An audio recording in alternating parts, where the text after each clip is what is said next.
Exactly.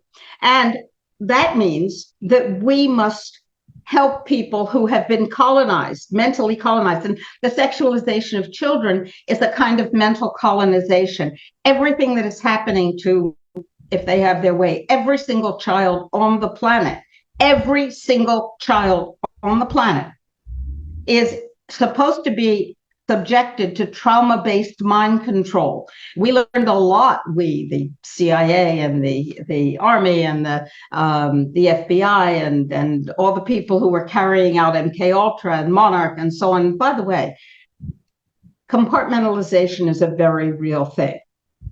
I said to my husband, whom I met after he retired from the military, 7 years after he retired. I said, how could you do that?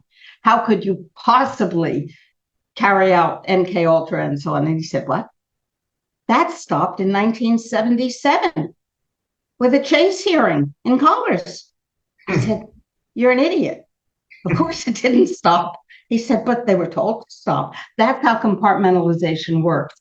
You tell people that the system is honorable and that the right thing is happening. And if they're not involved in it, there's no need to know. They just assume that the system is honorable. And that's one of the tools of colonization. We, the rulers, are wise and benevolent. So if you have a problem in your particular life situation, well, that's unfortunate, but it's not part of the program. The program is wise and benevolent. And here we are taking care of you. So hierarchical organizations are functionally colonialist poachers on the territory of mind and thought. And children are being exposed to systematic abuse, hypersexualization, which we know, and every human being knows that we have to protect children. Mammals protect their young. Even insects protect their young. Honeybees fan the opening to the hive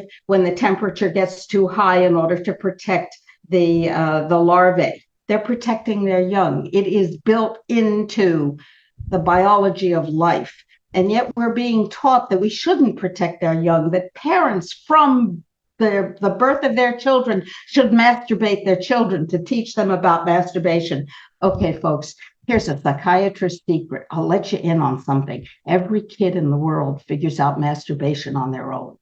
Nobody needs to be taught masturbation unless they are totally paralyzed from the neck down, in which case they rarely survive.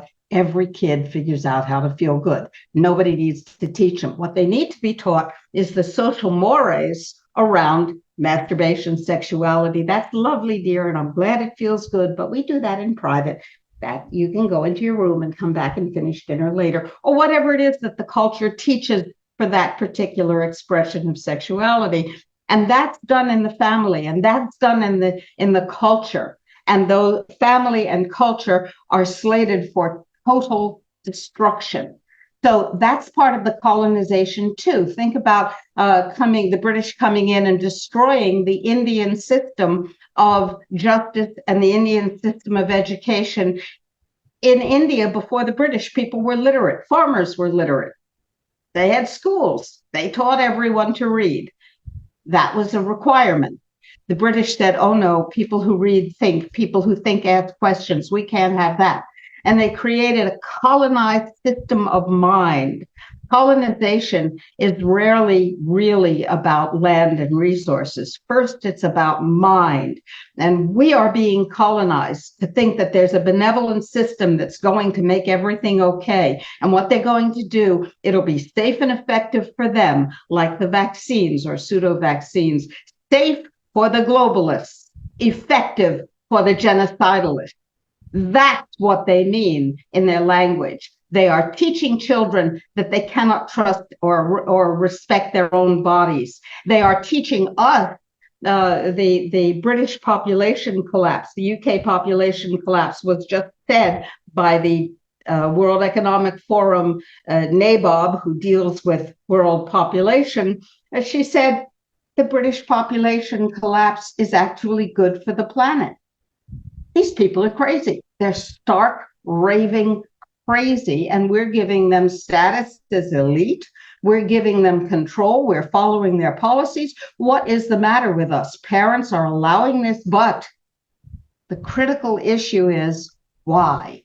Is this total colonization of our minds being allowed to happen so that they can take over and totally colonize our world at every level. And their plans are very clear. And that means, who is they? They functionally is the United Nations and the World Health Organization, UNICEF, UNESCO, the Food and Agriculture Organization, the other subsidiary organizations. They were created, intentionally created, by the genocidal predatory philanthropists of the last century and this century.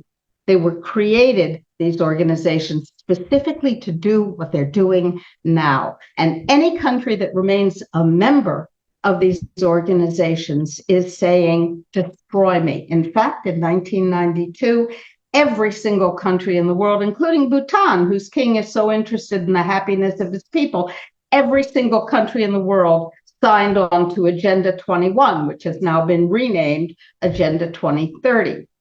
Every single country said, we will destroy property, we will destroy family, we will destroy education, we will destroy agriculture, we will destroy every aspect and give it all to the head colonial rulers, the neo-aristocrats. And now let me cycle back. I will stop eventually, but let me cycle back to what the monarch who opened my eyes in 2002 to the fact that we had better do something told me. She said,